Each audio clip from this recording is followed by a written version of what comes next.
नीट परीक्षेतील घोटाळ्याप्रकरणी mastermind P V. कुलकर्णीला अटक. रसायनशास्त्राचा निवृत्त प्राध्यापक असलेल्या कुलकर्णीनं पुण्यात ट्युशन घेणाऱ्या विद्यार्थ्यांना दिले धडे.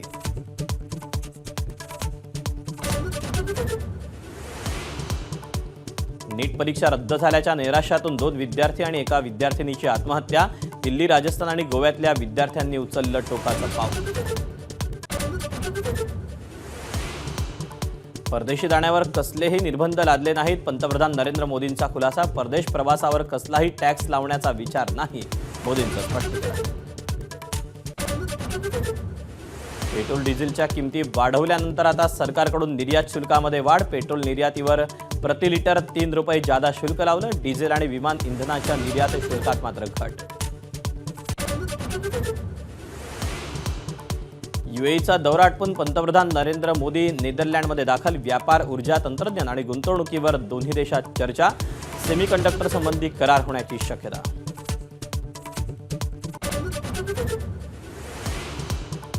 ठाणे महापालिकेत सत्ता स्थापन होऊन 3.5 महिने झाले, पण विषय समित्यांचा पत्ताच नाही.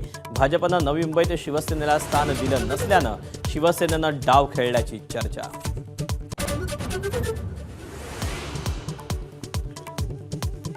ठाणे महापालिकेत भाजप शिवसेनेमधला वाद चिघळला. शिवसेनेनं राष्ट्रगीताचा अवमान केल्याची भाजपची थेट पोलिसात तक्रार.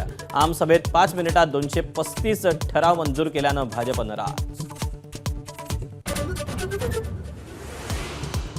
सातारा गॅझेट लागू केलं नाही म्हणून मनोज जरांगे पुन्हा आंदोलन छेडणार. आज बैठक घेऊन आंदोलनाची तारीख जाहीर करणार. महिनाभरात सातारा गॅझेट लागू करण्याचं आश्वासन 8 महिन्यानंतरही अपूर्णच.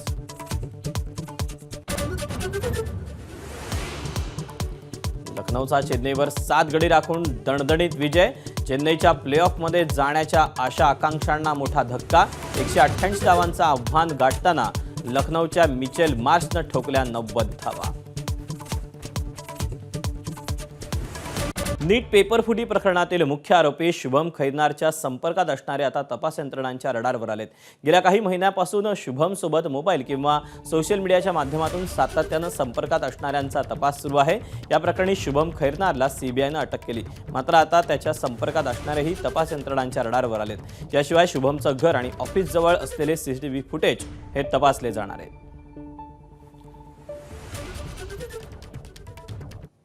नीट पेपरफुटी प्रकरणी महाराष्ट्राला लाजवणारी धक्कादायक माहिती समोर आली. लातूरमधील माजी प्राध्यापक पी.व्ही. कुलकर्णी पेपरफुटी प्रकरणाचा मास्टरमाइंड असल्याचं कळतंय. रसायनशास्त्राचा प्राध्यापक पी.व्ही. कुलकर्णीला पुण्यातून सीबीआयनं अटक केली.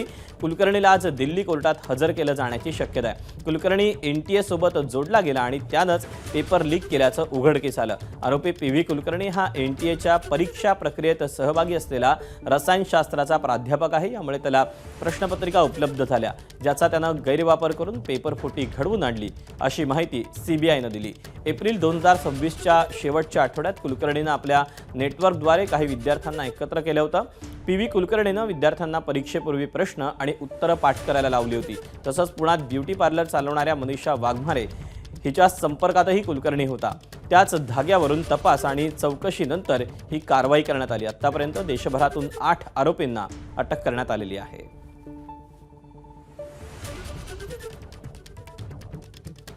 दरम्यान 2025 मध्येही नीट परीक्षेचा पेपर फुटला होता, अशी धक्कादायक माहिती सीबीआयच्या तपासातून समोर आली. मुख्य आरोपींपैकी मंगीलाल आणि दिनेशनं यापूर्वीही नीट परीक्षेचे पेपर फोडून उमेदवारांना वितरित केले होते.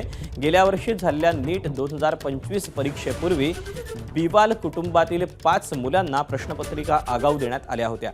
या खुलाशानं तपास यंत्रणांना धक्का बसला. त्यामुळे हे रॅकेट अनेक वर्षांपासून सुरू होतं का, असा प्रश्न उपस्थित होतोय.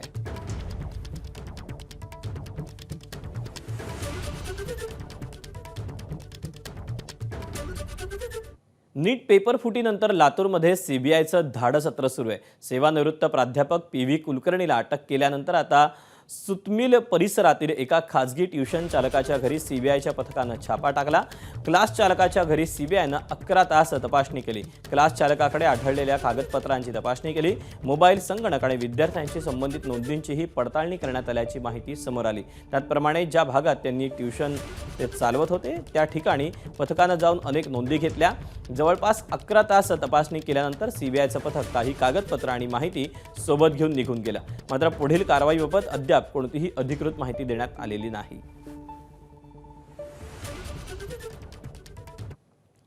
नीट पेपर लीक प्रकरणात एका खासगी ट्युशन चालकाच्या संबंधित संस्थांवर पुण्यातील हडपसर आणि पिंपरी चिंचवड परिसरातील भागातही सीबीआयनं धाडी टाकल्या। सीबीआयच्या पथकानं संबंधित ठिकाणी जवळपास 1 ते 1.5 तास तपास करत कागदपत्र आणि इतर महत्त्वाची माहिती पडताळून पाहिली।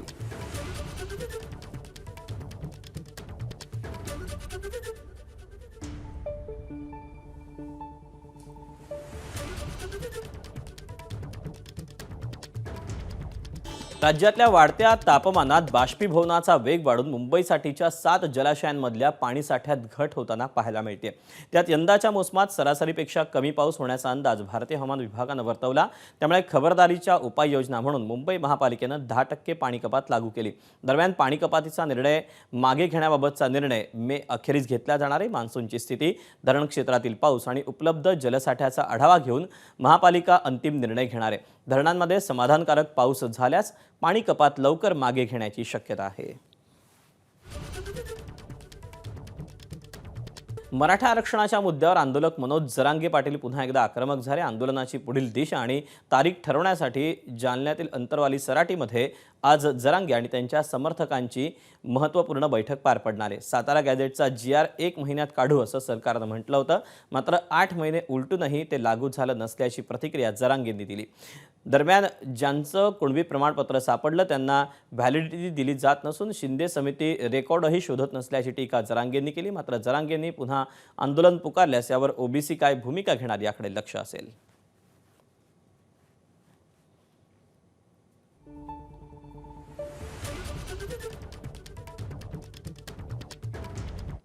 तुम्ही प्रमाणपत्र का दिले नाही? 8 महिने उलटून गेले दादा। तुम्ही सातारा संस्थांचा GR 1 महिन्यात काढू म्हणले होते, 8 महिने उलटून गेले। तुम्ही गुन्हे मागे घेऊन म्हणले होते राज्यातले सगळे, का घेतले नाही? याला काय कारण आहे तुमचं? नोकरीतून वंचित राहिले पाहिजे, शिक्षणापासून वंचित राहिले पाहिजेत। मराठ्यांचं जितकं वाटोळ होईल तितकं करण्याचं काम देवेंद्र फडणवीस साहेबांकडून होतं। मराठा आरक्षणासाठी पुन्हा एकदा मनोज जरांगे आक्रमक होण्याची शक्यता आहे। आज या सगळ्या संदर्भी जरांगेंच्या गावी अर्थात अंतरवाली सराटीमध्ये 10च्या दरम्यान एका बैठकीचं आयोजन करण्यात आलेलं आहे। या बैठकीमध्ये पुढील दिशा, पुढील रणनीती आखली जाणार आहे। तेव्हा सातारा गॅझेट रेंगाळलेलं असून आता पुढील दिशा, पुढील आंदोलन नेमकं काय केलं जात आहे, कसं केलं जात आहे हे पाहणं महत्त्वाचं ठरणार आहे। दरम्यान एकीकडे जरांगेंनी पुन्हा एकदा मराठा आरक्षणाचा गॅझेटचा मुद्दा उपस्थित केल्यानंतर आता अर्थातच लक्ष असेल ते म्हणजे ओबीसी नेते या सगळ्यावर काय भूमिका घेणार।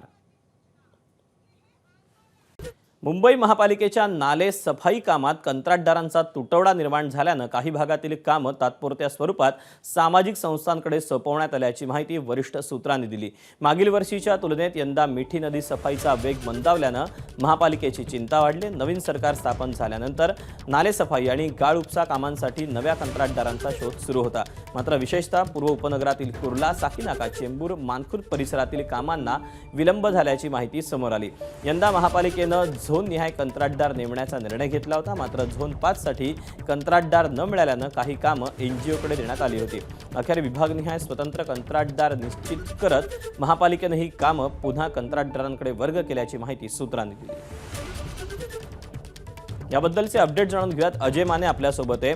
अजय, खरं तर ही कामं आता सामाजिक संस्थांना सोपवण्यात आल्याची माहिती आहे, मात्र सामाजिक संस्थांना सोपवल्यानंतर तरी गाळ उपसाच्या बद्दल काय नेमके अपडेट मिळालेले आहेत का? काय अधिकचे तपशील आहेत याबद्दलचे? दीपक, आपण जर पाहिलं तर मुंबई महापालिकेतील नाले सफाईसाठी विशेष यंत्रणा किंवा विशेष ड्रेनेज सिस्टम लागतं आणि त्यासाठी मोठमोठ्या कंत्राटदारांना ही कामे, ज्यांच्याकडे मशिनरीज अवेलेबल आहेत त्या कंत्राटदारांना ही कामे दिली जातात आणि त्यामुळे वर्षानुवर्षे काही मोजकेच कंत्राटदार या संपूर्ण कामात असतात। पण यंदा नवं सरकार आलं आणि नव्या कंत्राटदारांना ही कामे देण्याचा निर्णय ठरला, त्याची शोध मोहीम सुरू झाली. त्यातच आता जर सगळ्यात महत्वाची माहिती समोर आली ती म्हणजे झोन 5 मधल्या झोन 5 ला कंत्राटदारच मिळत नसल्यामुळे काही कामं जी आहेत ती NGO ला देण्यात आली होती. मग ती कामं पुन्हा एकदा जी आहेत ती आता कंत्राटदारांकडे वळवण्यात आली. पण विशेष म्हणजे की कुर्ला एलवाडचा जो परिसर आहे हा सुद्धा झोन 5 मध्ये येतो. हा सकल भागातला परिसर, या ठिकाणी दरवर्षी पावसाळ्यात पाणी तुंबलं जातं आणि त्या ठिकाणच्या नाले सफाई जी आहे ती उशिराने सुरू झालेली. तसंच चिमूर मानपूरमध्ये मोठ्या प्रमाणात नाले, मानपूरला मोठ्या प्रमाणात मिठी नदीचा नाला आणि त्या ठिकाणी सुद्धा कामाला जी आहे ती उशीर झालेला आहे. त्यामुळे या संपूर्ण नाल्यांची सफाई वेळेत पूर्ण होणार का हा प्रश्न आता पालिकेसमोर निर्माण झालेला आहे. आणखी एक महत्वाची बाब म्हणजे की मिठी नदीच्या नाले सफाईवरून सुद्धा कंत्राटदार शोध मोहीम जी आहे ती अगदी शेवटच्या क्षणापर्यंत होती. ज्या पद्धतीने नाले सफाई एप्रिलच्या पहिल्या आठवड्यात सुरू व्हायला हवी होती, 60 दिवसांचा कालावधी सुरू व्हायला हवी होती, ती 55 ते 52 दिवसांवर आली होती. त्यामुळे आधी 7 दिवसांचा जो आहे तो 8 दिवसांचा उशीर झाला होता आणि त्याच्या पुढे नव्या कंत्राटदारांकडे ती सिस्टम नाल्यात गाळ सफाईसाठी उतरवण्यात आणखी दिरंगाई झाल्यामुळे संपूर्ण मुंबईच्या मिठी नदीच्या नाले सफाईला जो आहे तो उशीर आणि वेग जो आहे तो मंदावलेला. मागील वर्षी ज्या स्पीडने ज्या पद्धतीने काम करण्यात आलं होतं त्या पद्धतीचं काम अद्याप तरी झालेलं नाही अशी वरिष्ठ सूत्रांची माहिती आहे. दीपक, त्यामुळे आता आगामी काळात काय नेमकं पुढे होतंय, कारण की पावसाळा देखील लवकरच सुरू होणार आहे, त्यामुळे स्वाभाविकच या सगळ्याकडे मुंबईकरांचं देखील लक्ष असेल. अजय, धन्यवाद दिलेल्या माहितीबद्दल. पिंपरी चिंचवडमध्ये लॉरेन्स बिश्नोई गँगच्या गुंडांकडून गोळीबार करण्यात आला अशी माहिती मिळते. बिश्नोई गँगचा शुभम लोणकरच्या शूटरनं फर्निचर मॉलवर गोळीबार केला. दुचाकीवरून आलेल्या दोघांनी 6 गोळ्या झाडल्या. जीवे मारण्याची देखील सोशल मीडियाद्वारे धमकी दिली आहे. AJ फर्निचर मॉल हे अशोक नैन यांच्या मालकीचं दुकान आहे. शुभम लोणकरनं सोशल मीडियावर पोस्ट टाकून या सगळ्या गोळीबाराची जबाबदारी घेतली.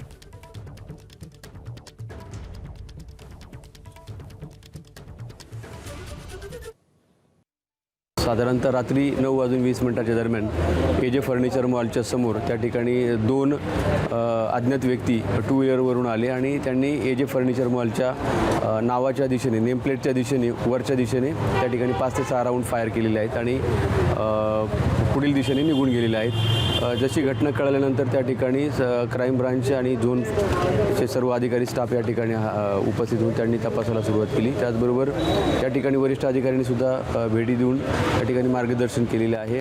लॉरेन्स बिश्नोईचा भाऊ आरजू बिश्नोईच्या नावानं एक ऑडिओ क्लिप समोर आली. या ऑडिओ क्लिपमध्ये गोळीबाराची जबाबदारी स्वीकारली, मात्र ABP माझा या ऑडिओ क्लिपची पुष्टी करत नाही.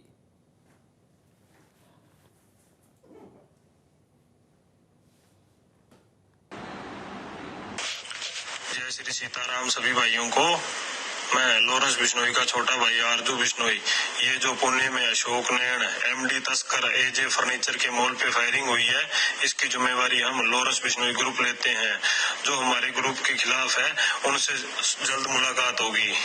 जय श्री सीताराम. नागपुरात आदिवासी आयुक्त कार्यालयासमोर रात्रभर धंड आंदोलन करण्यात आलं. आदिवासी वसतिगृहामध्ये राहणाऱ्या विद्यार्थ्यांनी हे आंदोलन केलं. DBTचा निधी वेळेत द्या, वसतिगृहात राहण्याची 10 महिन्यांची मर्यादा रद्द करण्याची मागणी या विद्यार्थ्यांनी केली आहे. पद्धतीने प्रशासनासोबत आमचे डायलॉग्स किंवा त्यांच्याशी समन्वय झालेला आहे. त्या समन्वयाच्या माध्यमातून त्यांनी आम्हाला जे कळवलं की ह्यात ज्या तुमच्या मागण्या आहेत त्या मागण्या आमच्या स्तरावरच्या नसून ह्या धोरणात्मक बाबी आहे, शासन स्तरावरच्या बाबी आहे असं त्यांनी बोलले. तर आम्ही त्यांना सांगितलं की जर तुमच्या स्तरावरच्या गोष्टी नाही आहेत तर तुम्ही आम्हाला शासन स्तराशी कसं कनेक्ट करता येऊ शकतं, याच्या तुम्ही रस्ता शोधा. जोपर्यंत आमच्या संपूर्ण मागण्या शासन स्तरावरून पूर्ण होणार नाही तोपर्यंत आम्ही या ठिकाणाहून हलणार नाही. आणि नुसतंच नागपूरचं आयुक्त कार्यालय बंद असेल अशातला भाग नाही आहे. पूर्ण महाराष्ट्राचे चारही आयुक्त आम्ही बंद करण्याची कॅपॅसिटी आदिवासी विद्यार्थ्यांमध्ये आहे. आता महा-TET परीक्षा 21 जून ऐवजी 28 जूनला होणार. वैद्यकीय अभ्यासक्रमांसाठी प्रवेश घेण्यासाठीची आवश्यक असलेली नीट UG परीक्षा 3 मे रोजी पार पडली होती. या परीक्षेत गैरप्रकार झाल्यानं संपूर्ण परीक्षा रद्द करण्यात आली होती. मात्र ही परीक्षा 21 जूनला होणार आहे. त्यामुळे महा-TET परीक्षेच्या तारखेत बदल करण्याचा निर्णय महाराष्ट्र राज्य परीक्षा परिषदेनं घेतला. नीट UG आणि महा-TET या दोन्ही परीक्षांची बहुतांश केंद्र एकच येत असल्यानं महाराष्ट्र शिक्षक पात्रता परीक्षेच्या तारखेत बदल करण्याचा निर्णय घेण्यात आला. महा-TET परीक्षा सुरळीतपणे पार पाडण्यासाठी आणि परीक्षार्थींचं हित लक्षात घेत तारखांमध्ये बदल करण्यात आला. यामुळे TET परीक्षा 21 जून ऐवजी 28 जूनला होणार आहे.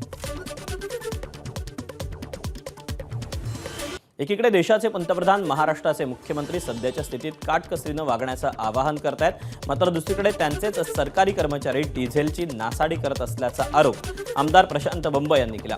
राज्यातील 27 लाख कर्मचारी डिझेलवर खर्च करतायत. मुख्यालयी राहण्याचे आदेश असतानाही अनेक कर्मचारी मोठ्या प्रमाणात शहरातून ये जा करतात. अशा कर्मचाऱ्यांची संख्या 9 ते 11 लाख इतकी आहे. त्यांच्या येण्या जाण्यासाठी वापरलं जाणारं डिझेल आणि पेट्रोलची किंमत कोट्यावधींमध्ये. त्यामुळे खरोखरच डिझेल आणि पेट्रोल वाचवायचं असेल तर कर्मचाऱ्यांनी मुख्यालयात राहण्याची अट घालण्यात यावी, अशी मागणी प्रशांत बंब यांनी केली आहे. महाराष्ट्रात असे अनेक कर्मचारी आहेत की जे लाखोंचं पेट्रोल आणि डिझेल वेस्ट करतायत, असं प्रशांत बंब यांचं म्हणणं आहे. नेमके कोण कर्मचारी आहेत आणि का वेस्ट करतायत हे आपण त्यांच्याकडनं जाणून घेणार आहोत. का असं तुम्हाला वाटतं आणि तुमचा मुद्दा नेमका काय आहे?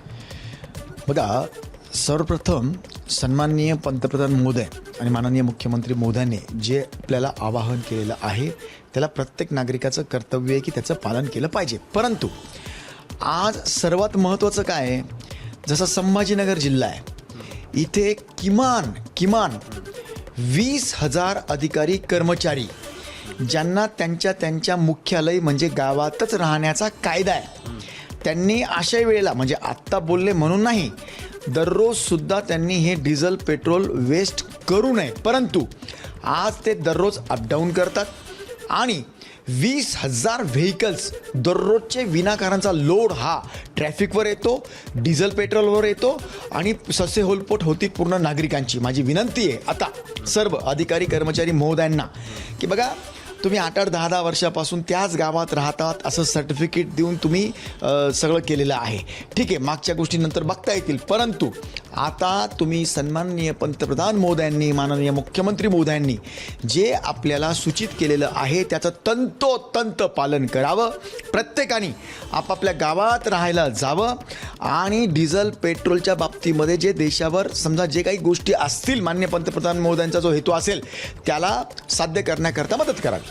असं आहे की कायदा तुम्ही करता, अंमलबजावणी पण तुम्हीच करायचे, पण मग अंमलबजावणी तुमच्याकडून का होत नाही? नाही बघा, खरं म्हणजे ना, ह्या अंमलबजावणी ह्या आपले प्रशासकीय बाब असतात. या आजच मीटिंगमध्ये आम्ही माननीय कमिशनर महोदय असतील, माननीय कलेक्टर साहेब असतील, तसल्या सगळ्यांना सूचना दिलेल्या आहेत.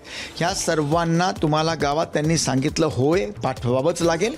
आम्ही त्यांना पाठवू, नाही जर ते गेले तर त्यांच्यावर जे काही सर्व्हिसचे कायदे आहेत म्हणजे त्यांच्याप्रमाणे त्यांच्यावर शास्ती होईल. 9 ते 11 लाख कर्मचारी नियमानं ज्या गावामध्ये त्यांना नियुक्त केलं गेलेलं आहे त्या ठिकाणी राहणं हे त्यांच्यासाठी क्रमप्राप्त आहे. मात्र हे न करता शहराच्या ठिकाणी राहून ग्रामीण भागात जाऊन पेट्रोल डिझेल खर्ची घालतात असा त्यांचा आरोप आहे. कॅमेरामन धनंजय दारुंटेसह मी कृष्णा केंडे, ABP माझा, छत्रपती संभाजीनगर. आखाती देशातील युद्धानंतर पंतप्रधान नरेंद्र मोदी यांनी जनतेला काटकसरीचं आवाहन केलं. त्यानंतर महाराष्ट्र शासनानं काटकसरीची एक नियमावली तयार केली, ज्यामध्ये 19 नियम घालून दिले. VCद्वारे बैठका घ्या, अधिकाऱ्यांनी दौरे कमी करा, अशा सूचना देण्यात आल्यात. यातील 12 नंबरच्या सूचनेमध्ये कार्यालयीन कामाकरता अनावश्यक विद्युत दिव्यांचा वापर टाळावा, कार्यालयीन वेळ संपल्यानंतर दिवे, पंखे, संगणक, वातानुकूलित यंत्रणा अशी उपकरणं बंद करावी, तसंच वातानुकूलित यंत्रणेचं तापमान 24 ते 26 अंशांवर ठेवण्याची सूचना दिली. आणि याच सूचनेची पडताळणी ABP माझानं छत्रपती संभाजीनगरच्या जिल्हाधिकारी कार्यालयात जाऊन केली. तेव्हा काय नेमकं समोर आलं ते तुम्हीच पहा. मुख्यमंत्र्यांनी खर्च कमी करण्यासाठी काही नियमावली केली. 19 नियम हे ठरवले गेले. त्यातले काही शासकीय कार्यालयाला नियम होते. म्हणजे AC चं टेम्परेचर हे 24 ते 26 ठेवा आणि नैसर्गिक प्रकाशाचा वापर करा. मात्र छत्रपती संभाजीनगरच्या जिल्हाधिकारी कार्यालयामध्ये सध्या हे दृश्य आहे. म्हणजे जिल्हाधिकारी कार्यालयाच्या बाजूला या ठिकाणी हा मीटिंग हॉल आहे आणि या मीटिंग हॉलमध्ये सध्या कोणीही उपस्थित नाही. मात्र तरी देखील इथे आपण पाहतोय की सगळ्या लाईट सुरू आहेत.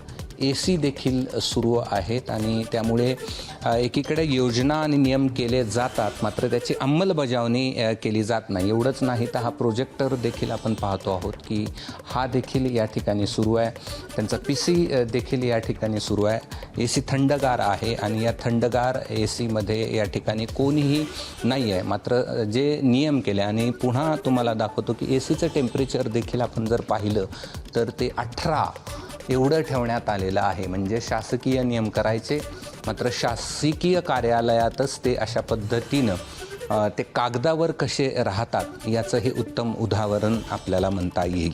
कॅमेरामन धनंजय दारुंटेसह मी कृष्णा केंडे, ABP माझा, छत्रपती संभाजीनगर.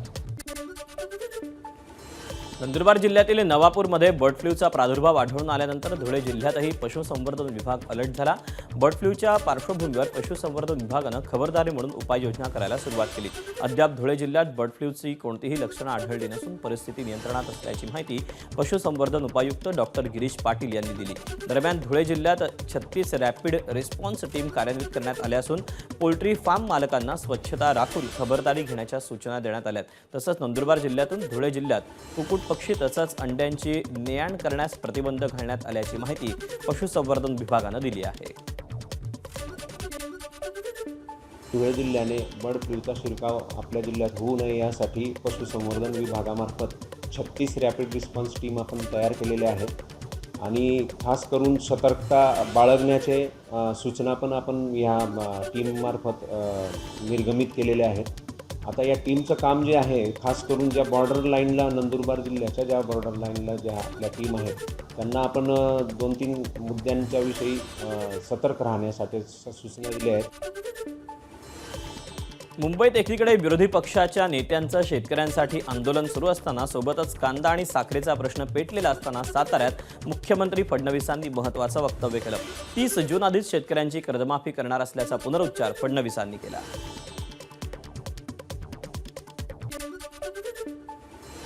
हे तुमचं सरकार आहे. या सरकारमध्ये शेतकऱ्यांचा विचार हा सर्वोपरी आहे. आम्ही या ठिकाणी या बजेटमध्ये निर्णय केला शेतकऱ्यांना कर्जमाफी देण्याचा. त्याची तयारी आमची सुरू आहे. 30 जून पूर्वी आमच्या शेतकऱ्यांना कर्जमाफी आम्ही देणार आहोत आणि त्यासोबत ज्या शेतकऱ्यांनी प्रामाणिकपणे कर्ज भरलं त्यांना प्रोत्साहनपर राशी देखील आमच्या सरकारच्या माध्यमातून देणार आहोत. राष्ट्रवादीचे आमदार धनंजय मुंडे अध्यक्ष असलेल्या नाथ प्रतिष्ठानच्या वतीनं मराठा भवन उभारणीसाठी 28 गुंठे जागा उपलब्ध करून दिली. जागा उपलब्ध करून दिल्याबद्दल मराठा युवा मंचाकडून धनंजय मुंडे यांचा सत्कार करण्यात आला. तर मी जातपात धर्म सोडून राजकारण केलं, पण मला लाथा मारून हाकलण्याचा प्रयत्न झाल्याचं वक्तव्य धनंजय मुंडेंनी या कार्यक्रमात केलं. मध्ये 2-3 वर्षामध्ये काय झालं त्याच्यामुळं माझं कर्तव्यात बदल होऊ शकतो. जात पात धर्म सोडून जात पात धर्म कधीच मी पाळला नाही, काही नाही. पण मधल्या काळात लाता मारून हाकलायचा प्रयत्न झाला. साखर जाऊन भांडण आपलं माझं कार्यक्रम सरळ जे आहे ते इथं जे ठीक आहे, इथं जे ठीक आहे. पण मी गेलो मी आपल्या कर्तव्याशी ठाम आहे. 11वी प्रवेशापाठोपाठ आता ITI प्रवेशाचं वेळापत्रकही व्यवसाय शिक्षण आणि प्रशिक्षण संचालनालयानं जाहीर केलं. त्यानुसार 21 मे पासून सकाळी 11 वाजता प्रवेश अर्ज नोंदणी प्रक्रियेला सुरुवात होईल. प्रवेश प्रक्रियेसंदर्भातली माहिती पुस्तिका संकेतस्थळावर उपलब्ध करून देण्यात येईल. राज्यात 1004 ITI आहेत, तर 418 सरकारी आणि 586 खाजगी संस्था आहेत. सरकारी आणि खाजगी संस्थांमध्ये मिळून राज्यभरात 1,57,664 जागा आहेत. पिंपरीत 5 वर्षाच्या मुलाला चॉकलेटचं आमिष दाखवून अपहरण करण्यात आलेलं होतं. या प्रकरणी आरोपी इम्रान उर्फ इक्बाल मंसूरीला मुंबईच्या पवई परिसरातून अटक करण्यात आली.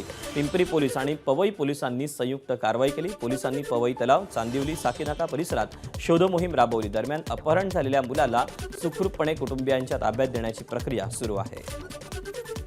पोलीस कोठडीत असणाऱ्या भोंदू अशोक खरातची कमाई ही सुरूच आहे.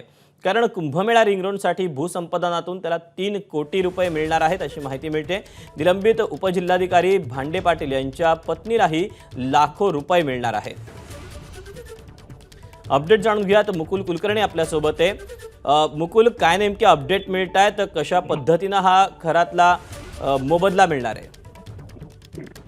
दीपक, अशोक खरात याने त्याच्याकडे जो तो दैवी शक्ती असल्याचा भासवत होता, त्या माध्यमातून त्याने केवळ राजकीय नेतेच नाही तर सरकारी अधिकारी प्रशासनामध्ये देखील आपला दबदबा तयार केलेला होता. त्यामुळे शहर परिसरामध्ये भविष्याच्या काळामध्ये कुठे काय नवीन विकास होणार आहे याची माहिती त्याला होती.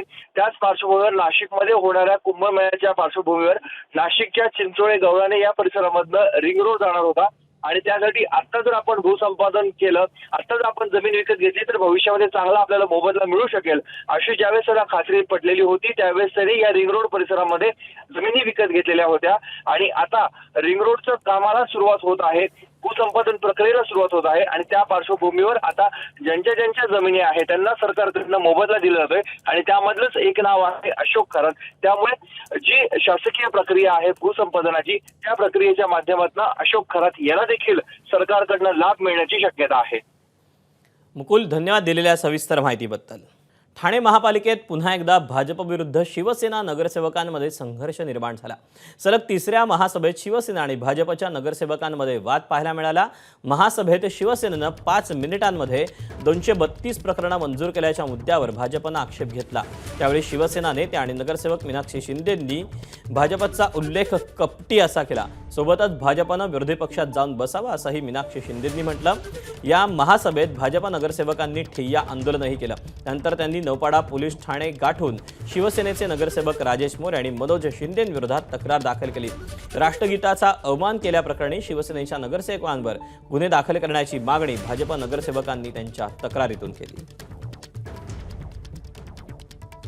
सत्तेत एकत्र बसल्यानंतर गट मीटिंगमध्ये ज्या प्रकारे निर्णय घेतले जातात आणि त्यानंतर सभागृहामध्ये येऊन आपण ते अंमलात आणतो, पण अशा प्रकारे गेली 4 महिने ही जी सभा चालू आहे त्या 4 महिन्यामध्ये सातत्याने गोंधळ घालून अशा प्रकारची परिस्थिती, मला असं वाटतं विरोधक या टायमाला एकदम शांत आहेत, पण सत्तेत बसून आमच्या बरोबरच असताना देखील आमच्या युतीतलेच जर अशा प्रकारचं हे करत असतील तर खरं तर ते निंदनीय आहे.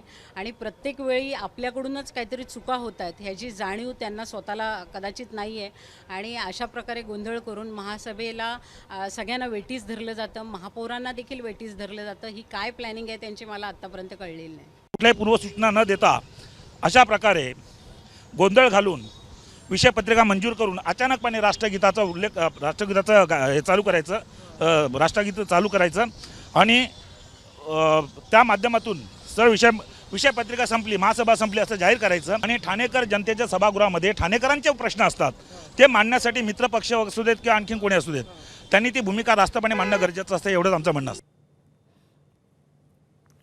आपण याबद्दल अधिकचे अपडेट जाणून घेऊयात. अक्षय भाटकर आपला प्रतिनिधी आपल्यासोबत आहे.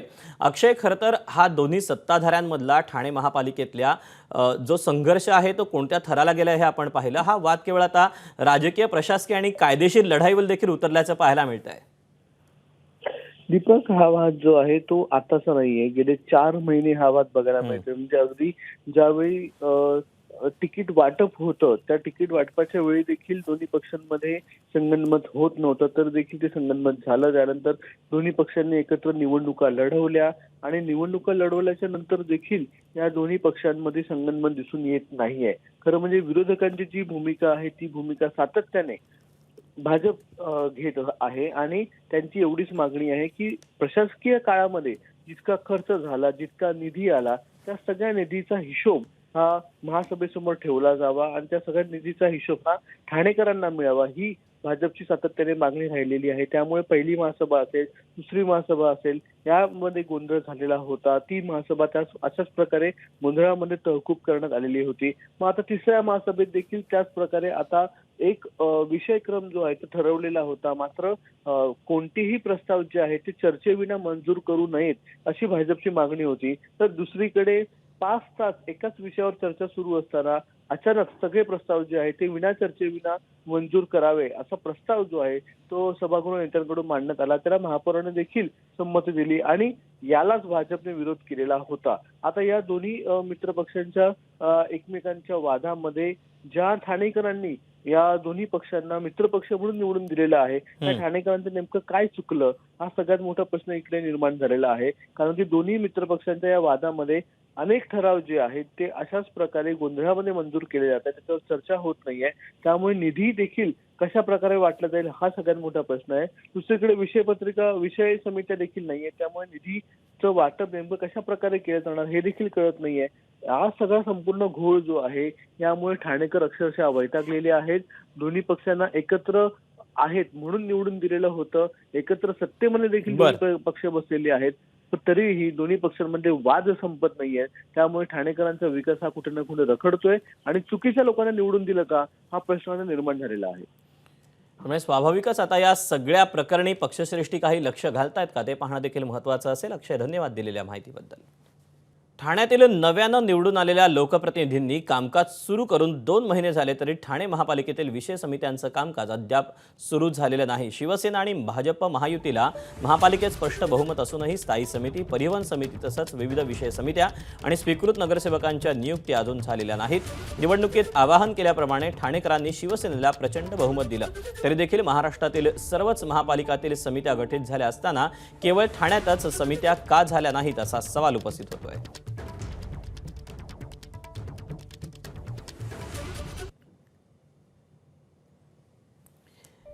विषय समित्या का टाळल्या जातात तर याची काही कारणं असावीत. पहिलं कारण, शिवसेनेत अनेक दिग्गज स्थायी समिती सभापती पदासाठी दावेदार आहेत. पक्ष सचिव राम रेपाळे, माजी महापौर मीनाक्षी शिंदे यांचा दावा सांगितला जातोय. माजी स्थायी समिती सभापती संजय भोईर, माजी उपमहापौर रमाकांत मढवींचाही दावा सांगितला जातोय. एकाला दिलं तर इतर नाराज या भीतीतून टाळाटाळ केली जाते का अशी काही कारणं यातून पुढे येत आहेत. तर दुसरं कारण, निवडणुकीत भाजपसोबत युती झाल्यानं अनेक शिवसैनिकांची संधी हुकली. अनेक बंडोबांना शांत करण्यासाठी स्वीकृतचं आश्वासन दिलं गेलं. स्वीकृतचा निर्णय होईपर्यंत विषय समित्यांच्या नेमणुका या लांबणीवर ठेवल्या जात आहेत का असंही कारण या निमित्तानं उपस्थित होतोय. 3 विषय तिसरा विषय जो आहे त्या समित्या रिक्तच आहेत, ज्यामध्ये स्थायी समिती, शिक्षण मंडळ,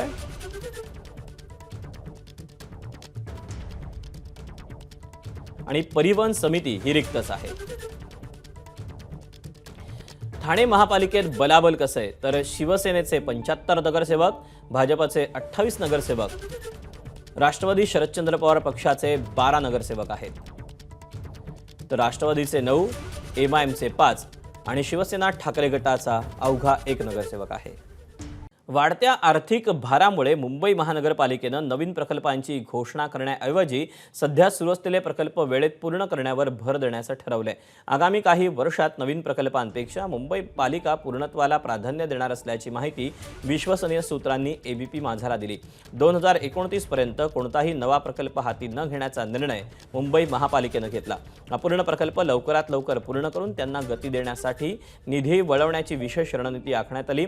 वाढता खर्च, आर्थिक ताण आणि महसुलावरील दबाव लक्षात घेऊन महापालिकेनं हा निर्णय घेतला आहे. शरद पवारांची सिल्वर ओक निवासस्थानी सुनील तटकरे यांच्यासोबत प्रफुल्ल पटेल यांनी देखील भेट घेतली होती. 12 मेला गुवाहाटीवरून आल्यानंतर दोन्ही नेत्यांनी शरद पवारांची भेट घेऊन चर्चा केलेली होती. राष्ट्रवादी काँग्रेस पक्षात सध्या सुरू असलेल्या घडामोडींच्या पार्श्वभूमीवर या भेटीला विशेष महत्त्व प्राप्त झालंय. अपडेट जाणून घेऊया तर निलेश बुधावले आपल्यासोबत आहे. निलेश, या भेटीचे आणखी काय तपशील मिळत आहेत? प्रफुल्ल पटेल यांनी देखील भेट घेतल्याचं समजतंय. दीपक, 12 मेला सुनील तटकरे या शरद पवारांच्या भेटीला जवळ 3 वर्षानंतर गेल्याचं आपल्याला पाहायला मिळालं आणि त्यानंतर राष्ट्रवादी काँग्रेस पक्षामधल्या ज्या काही नाराजी आहेत त्या अनुषंगाने कुठेतरी शरद पवारांशी तर चर्चा केली की काय, अशा पद्धतीच्या चर्चा सुरू झाल्या होत्या. आणि अशा वेळी आता ही एक महत्वाची माहिती समोर येते. त्याच दिवशी प्रफुल्ल पटेल यांना देखील सुनील तटकरे यांच्या पूर्वी जाऊन शरद पवारांची भेट घेतली होती आणि राष्ट्रवादी काँग्रेस पक्षात ज्या काही सध्या घडामोडी सुरू आहेत त्या संदर्भातली माहिती शरद पवारांना दिली होती. अशा पद्धतीची आता माहिती समोर येताना आपल्याला दिसते. त्यामुळे राष्ट्रवादी काँग्रेस पक्षातले सध्या ज्यांच्यावर नाराजी मोठ्या प्रमाणामध्ये पार्थ पवार, सुनेत्र पवार यांच्या आहे अशी चर्चा आहे.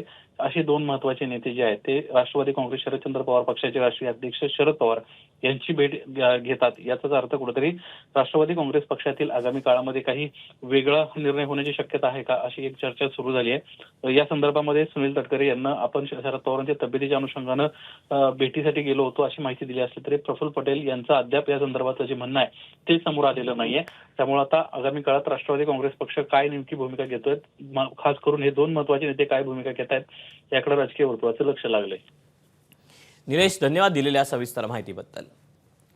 राज्यातील पोलीस खात्यात मोठे फेरबदल करण्यात आले. अनेक बड्या अधिकाऱ्यांच्या बदल्या करण्यात आल्या. भोंदू-खरात प्रकरणात एसआयटीच्या प्रमुख असलेल्या तेजस्विनी सातपुतेंची आता पुण्याच्या गुन्हे शाखेच्या अप्पर पोलीस आयुक्तपदी नियुक्ती करण्यात आली. तसंच खरात प्रकरणी एसआयटीचा तपास सातपुतेंकडेच राहणार असल्याचं समजतंय. नाशिकमधील भोंदू अशोक खरात प्रकरणी चर्चेत आलेले नाशिकचे आयजी दत्तात्रय कराळे यांची बदली झाली. दत्तात्रय कराळे यांची राज्य मानवी हक्क आयोगाच्या विशेष पोलीस महानिरीक्षकपदी बदली करण्यात आली. तर प्रवीण पडवळ नाशिक परिक्षेत्राचे विशेष पोलीस महानिरीक्षक असतील. खरात प्रकरण आणि इगतपुरी कॉल सेंटरसह 400 कोटींच्या कंटेनर प्रकरणातही दत्तात्रय कराळे हे चर्चेत आले होते. कराळेंच्या बदलीनंतर सामाजिक कार्यकर्ते अंजली दमान यांनी प्रतिक्रिया दिली. दत्ता कराळेंची बदली नाही, निलंबन व्हायला हवं होतं असं अंजली दमान या म्हणाल्या. आयजी दत्ता कराळे यांची बदली करण्यात आली आहे हे ऐकून बरं वाटलं. खरं तर ही बदली नाही, निलंबन व्हायला हवं होतं. कारण त्यांच्या विरुद्ध अशोक खरातांच्या प्रकरणामध्ये आपण तो व्हिडिओ बघितला ज्याच्यात ते त्यांच्या मंचावरनं भाषण देत होते. खरं तर एका आयजी पदावर असलेल्या व्यक्तीने असं करणं अतिशय चुकीचं आहे. खरात प्रकरण सोडून सुद्धा आयजी दत्ता कराळेंवर अनेक आरोप आहेत. एक सिरियस सीबीआय एन्क्वायरी देखील चालू आहेत आणि कुठेतरी मला असं वाटतं की हे सगळे भ्रष्ट ऑफिसर्स जे आहेत त्यांना या मोठ्या पदांमधनं काढलं पाहिजे.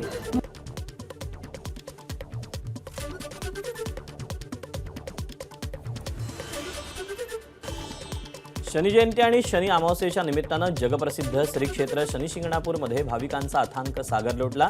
या पावन पर्वाचं औचित्य साधून महाराष्ट्रासह देशभरातून लाखो शनी भक्त शनी शिंगणापुरात दाखल झाले. काल मध्यरात्रीपासूनच शनी मंदिरात दर्शनासाठी भक्तांच्या लांबच लांब रांगा लागल्या असून संपूर्ण परिसर जयघोषानं दुमदुमून गेला. आज पहाटे मुख्य चौथऱ्यावर शनिदेवाच्या स्वयंभू मूर्तीची महापूजा आणि विशेष तेलाभिषेक करण्यात आला. याचा आढावा घेतला आमच्या प्रतिनिधींनी. शनी जयंती आणि शनी अमावस्येच्या पार्श्वभूमीवर आज अहिल्यानगरच्या श्री क्षेत्र शनी शिंगणापूर येथे सकाळपासूनच भाविकांची अलोट गर्दी जी आहे तर ती झाल्याचं पाहायला मिळतं आहे. राज्यातूनच नाही तर देशभरातून लाखोंच्या संख्येनं शनी भक्त जे आहेत तर ते शनी शिंगणापूरमध्ये दाखल झाल्याचं पाहायला मिळतं आहे. शनी अमावस्येच्या दिवशी शनी शिंगणापूर येथे शनी शिळेवरती तेल चढवल्यानंतर आपल्या आयुष्यातील दुःख कष्ट हे दूर होतात अशी भावना जी आहे तर ती लाखो शनी भक्तांची आहे. आणि त्या अनुषंगानं जर बघितलं तर अगदी काल मध्यरात्रीपासूनच शनी भक्तांनी शनी शिंगणापूर येथे गर्दी केल्याचं पाहायला मिळतं आहे. आणि त्यातच शनी शिंगणापूर येथे शनी जयंतीच्या पार्श्वभूमीवरती 19 मे पर्यंत जे आहे तर शनी मंदिर हे 24 तास खुले ठेवण्याचं नियोजन जे आहे तर ते देवस्थानच्या वतीनं करण्यात आलेलं आहे.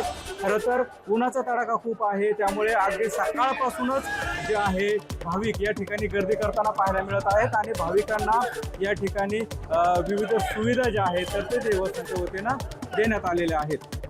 कॅमेरा पर्सन गिरीशसह सुनील भोंगळे, एबीपी माझा, शनी शिंगणापूर, अहिल्यानगर.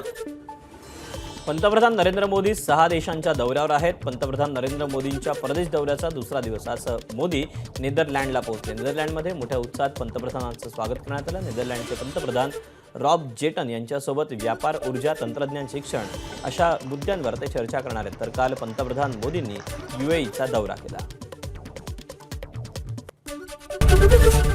एबीपी माझा, उघडा डोळे बघा नीट.